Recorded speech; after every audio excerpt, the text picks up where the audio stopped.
Good morning standard 5। So standard 5 हम लोगों ने पार्ट 15 राजा की उदारता एक्सप्लेनेशन ऑलरेडी हम लोग कंप्लीट कर चुके हैं। आज मैं आप लोगों को इस पार्ट से संबंधित भाषा की बात मैं बताने जा रही हूँ, उसे आप ध्यान से देखिएगा। सबसे पहला जो है भाषा की बात में उर्दू शब्दों के हिंदी पर्याय लिखो, ठीक है। तो तरफ लिखा हुआ है, तरफ में इसका हिंदी पर्याय होगा तो की ओर, की ओर। सिर्फ मीन्स हमेशा या केवल। माफी हिंदी पर्याय लिखेंगे तो क्या हो जाएगा? क्षमा। दरबार, कचहरी, खूब, बहुत। फिक्र, फिक्र का मतलब होता है चिंता करना, किसी की फिक्र मतलब चिंता करना। जिंदा, जिव। तो ये है उर्दू शब्दों के हिंदी पर्याय। अब दूसरे नंबर पे देखेंगे युग्म शब्दों से वाक्य बनाएं।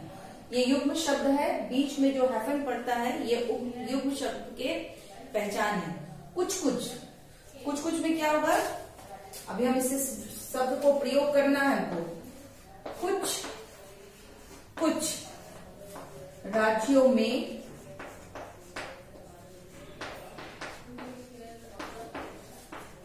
कोरोना का प्रकोप है। क्लियर हो गया? अभी तो लिखेंगे अभी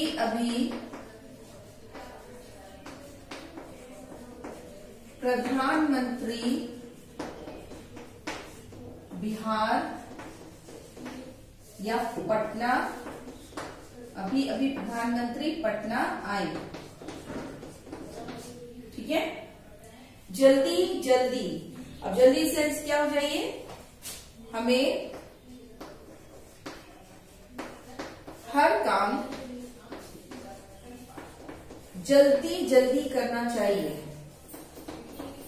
जल्दी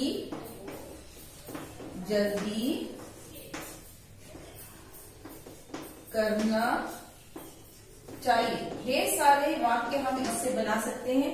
जरूरी नहीं है कि जो मैंने लिखा है वही आप वाक्य बनाएं। आप अपना वाक्य स्वयं भी बना सकते हैं। अपने दिमाग को जोड़ डालिए और क्या वाक्य बन सकता है आप तरफ बना सकते हैं। उसके बाद है तरह। दीपावली में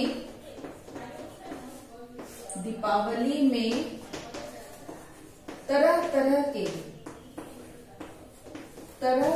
के क्या बनते हैं? पकवान बनते हैं। पकवान बनते हैं। क्लियर हो गया? नंबर 5 में है कभी।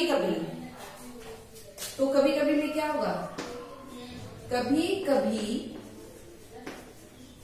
मैं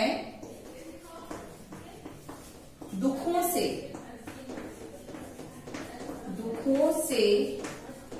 घबरा जाता हूं।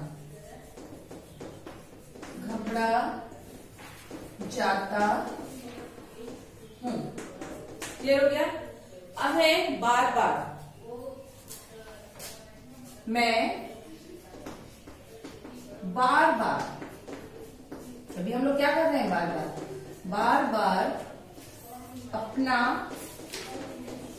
हाथ धोता हूं। क्लियर हो गया? तो ये युग्म शब्द से आप विभिन्न प्रकार के वाक्य को बना सकते हैं। अब हम लोग तीसरा जो करेंगे वो है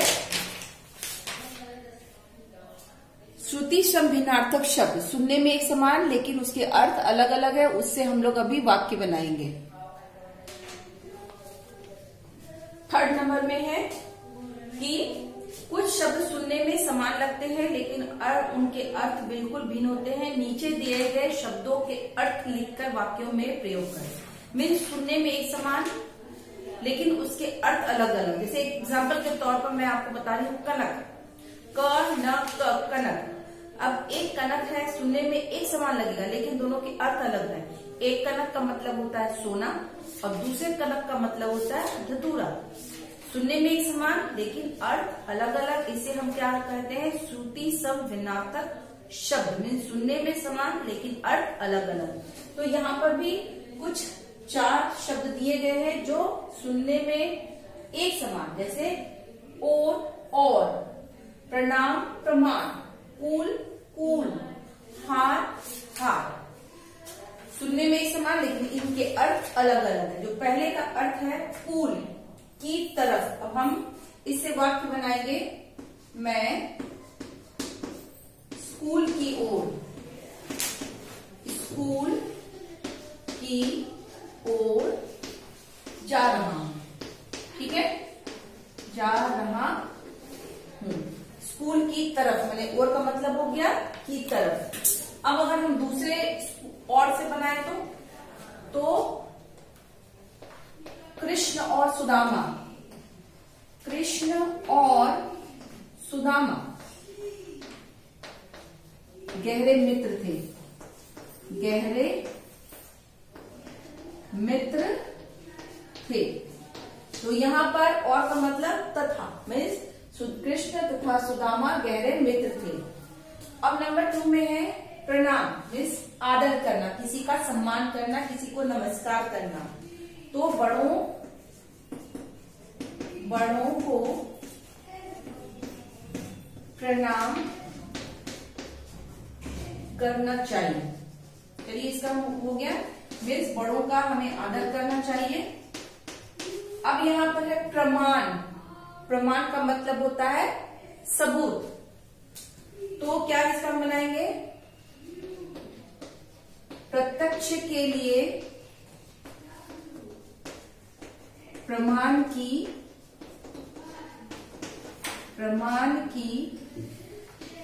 जरूरत, प्रत्यक्ष के लिए प्रमाण की जरूरत नहीं है, प्रत्यक्ष को प्रमाण की जरूरत नहीं है। ठीक है। अब नंबर 3 में है कूल। देखिए इसको प्रोनाउंस करने में कूल, छोटी ऊ की मात्रा है इसलिए एक मात्रा का समय लग रहा है, कूल कूल, इसमें 2 मात्रा का समय लग रहा है क्योंकि ये बड़ी ऊ की मात्रा है। तो एक कूल का मतलब है वंश, वह अच्छे व्यवहार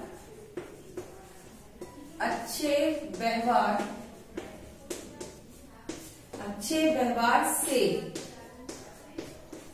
कूल का यश बढ़ता है ना, कूल का यश बढ़ता मीन्स वंश बढ़ता है। अब है कूल, नदी का किनारा या नदी का कूल बहुत मनमोहक है, मनमोहक है। क्लियर हो गया। अब है हार, हार का मतलब हो गया पराजय, एक हार का मतलब हो गया माला। अब है युद्ध में अंग्रेजों की हार हुई, मीन्स अंग्रेज जो है युद्ध में क्या हो गए, पराजय हो गए, हार हुई। क्लियर। अब है हार का मतलब यहां हुआ माला। अब लिखेंगे फूलों का हार, फूलों का हार देवता पर चढ़ाया गया,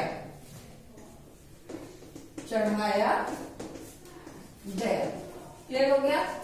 तो इस तरह आपने देखा कि श्रुति सम विनार्थक शब्द किसे कहते हैं, सुनने में लगभग समान लेकिन उनके अर्थ क्या होते हैं, अलग अलग होते हैं, इसलिए इसे हम श्रुति सम विनार्थक शब्द कहते हैं। तो स्टूडेंट इसे आप अपनी बुक में कर लीजिएगा, साथ ही साथ जितने भी भाषा की बात मैंने आपको बताया उसे होमवर्क कॉपी में भी आप लोग कर लीजिएगा। So thank you.